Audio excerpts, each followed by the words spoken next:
r/NoSleep. If you see this man on the side of the road, don't drive home. We have this urban legend in my city called the Wrong Way Man. Supposedly, you might see him standing on the side of the road when you're driving. Some say it's always when you're on your way home. I've seen pictures of the Wrong Way Man. They circulate among us by text message. They circulate among students, workers, friends, and family here. Oddly, I've never seen any of those pictures posted online. I'm not sure if it's because of fear, because those who've taken the pictures want to perpetuate the mystique of our local urban legend, or because of something else. I was pretty sure those pictures had been a hoax, just someone dressed up as the Wrong Way Man. Maybe it was the same person every time.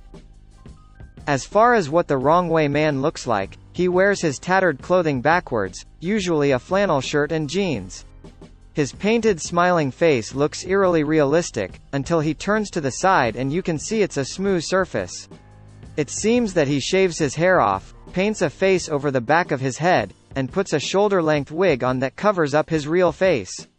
Those who I've met who claim to have spotted the Wrong Way Man say they waited a week before driving home, staying over at a friend's house or a hotel and not even bothering to go home to pack a suitcase. I've also heard, though, that you need to wait a month. The common consensus seems to be, if you see him while driving home, don't finish the drive home. Turn around, go somewhere else, and wait for at least a week. I thought it was a bunch of nonsense, until my date and I saw the Wrong Way Man when we were going back to my house from the movies. It was Katie who spotted him. "Slow down," she said. "I think I see that Wrong Way Man you told me about." Katie had only lived in my city for half a year, so one of the things I had told her on my quest to share with her as many interesting things as I could had been our local urban legend about the Wrong Way Man.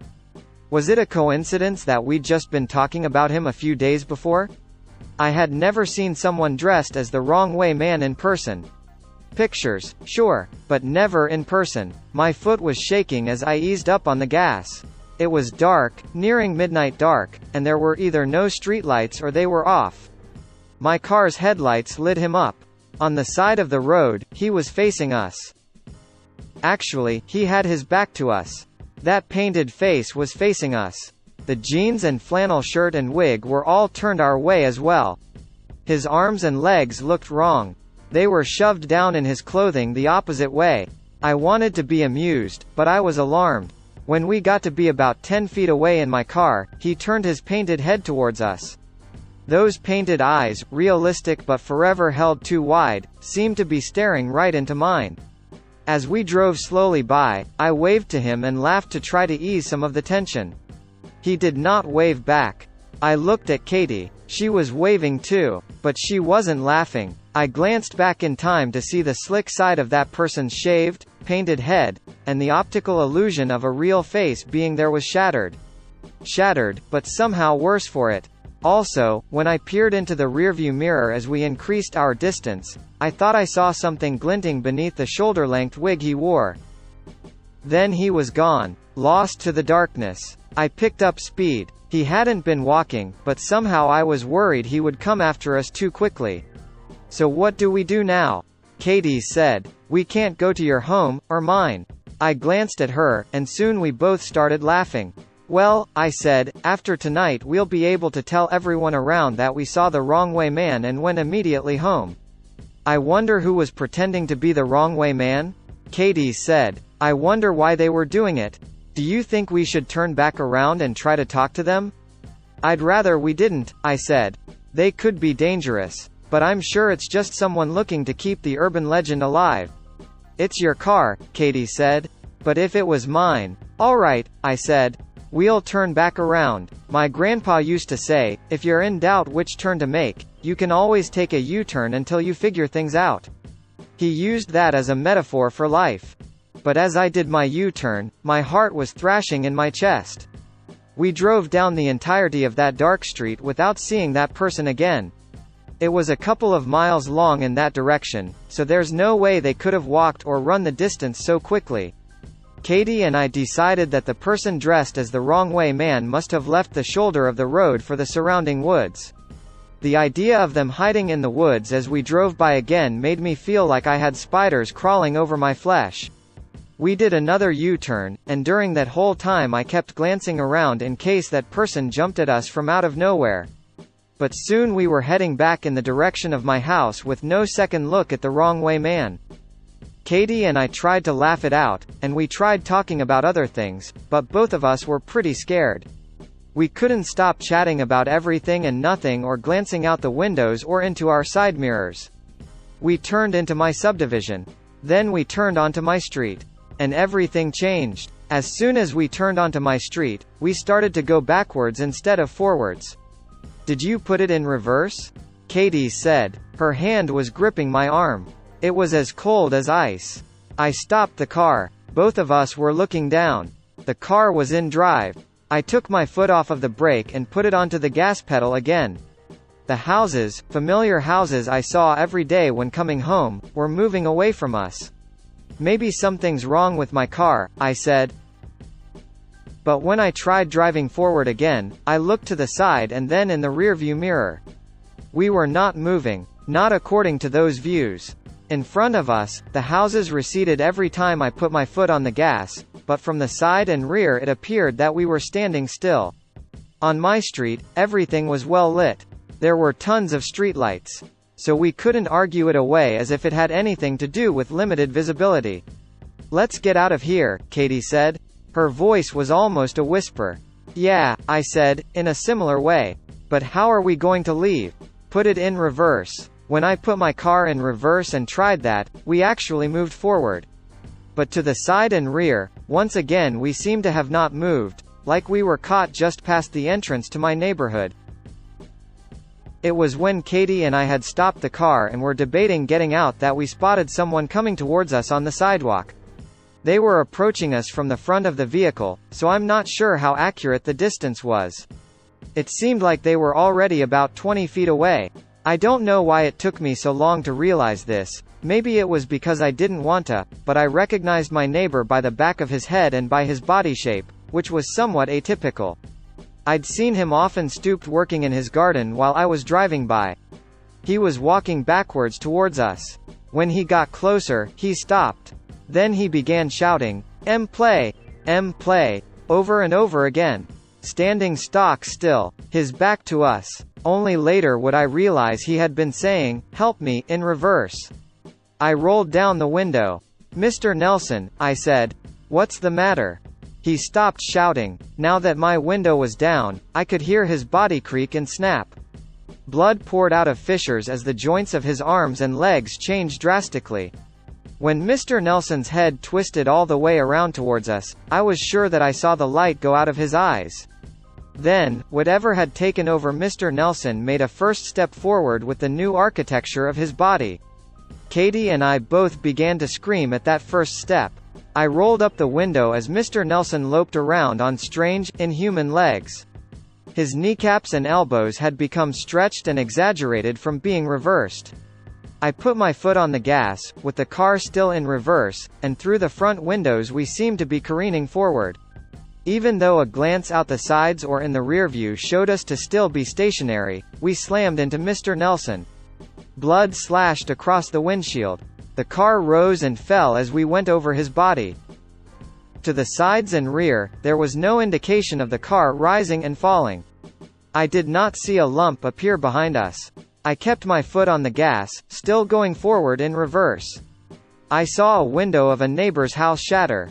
A couple I barely recognized crawled out like baby spiders out of eggs, leaking blood and more blood as they scraped themselves against the shards in the window frame. I don't think it was that they didn't know how to open windows. When the wife paused in the window, she smiled. She intentionally rubbed her scalp against a particularly sharp-looking piece of glass. Meat and blood came away. I think I could see the white of her skull. By then her husband was already on the ground running towards us. I sped forward. They and their house vanished in the sides and rear of the vehicle, which were, again, still stuck near the street's entrance. More people were coming out of their homes. They came out all twisted and broken, damaging themselves further as they exited. They ran towards us on backwards legs, churning their backwards arms. Everything about them was the wrong way. Before long, I found myself slamming on the brakes. "Keep going," Katie yelled. "They're going to catch up with us." Ahead, I saw my own driveway. Someone that looked like me was talking to another person with a painted face. The painted face nodded. Up and down it nodded like a real face would do. Then, when I saw the wig shuffle and move seemingly on its own, I realized that the true face under that wig was talking. Moving its lips. Breathing. The wrong way man was talking to me or someone who looked like me. At the same time, Katie was reaching over me, trying desperately to put her foot on the gas. A couple of twisted pieces of bone and meat collided with the windshield. Two faces with bunched-up folds of neck leered at me out of glazed eyes. These were faces I should have recognized.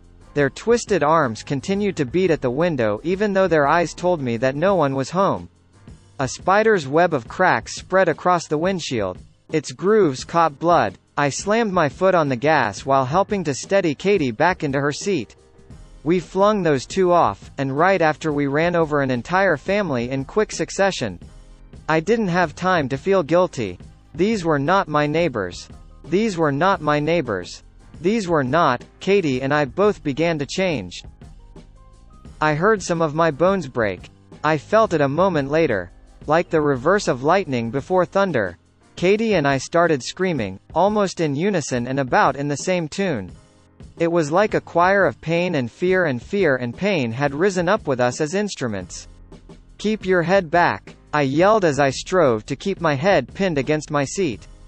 "Don't let it twist around. No matter what happens to the rest of our bodies, we can't let it kill us." "I know," Katie said. "Just get this car out of here. Make a U-turn or something." Make a U-turn, I thought. What was it my grandpa said about life and how if you didn't know what to do, you could always make a U-turn? Still in reverse, yet still going forward, I wheeled the car screeching around. I didn't glance out the sides or rear. I gunned it, heading back towards where we had come from. The wrong way man waited. He waited for me at the juncture of my driveway and the street.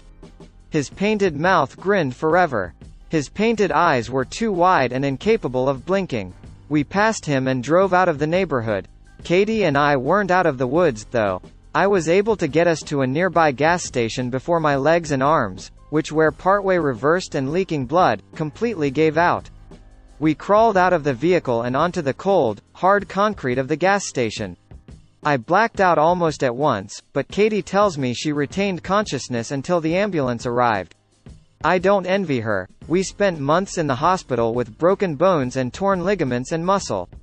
I think the only thing that had saved us permanent damage might have been the seats of our vehicle resisting our changes. We told the doctors we had been in a car accident. They shook their heads at us and kept asking questions. I did go back home, eventually.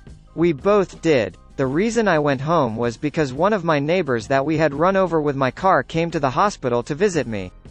They seemed completely fine, as if nothing had happened and the wrong way man had never changed them. But damage was done to my vehicle and to Katie and me, both physically and psychologically, and while our bodies are on the mend, I don't think we'll ever be the same. I feel the wrong way inside. Hey guys, I hope you enjoyed this video. Stay tuned for more scary videos like this and make sure you check the other videos on my channel. Like and subscribe and I'll see you guys in a bit.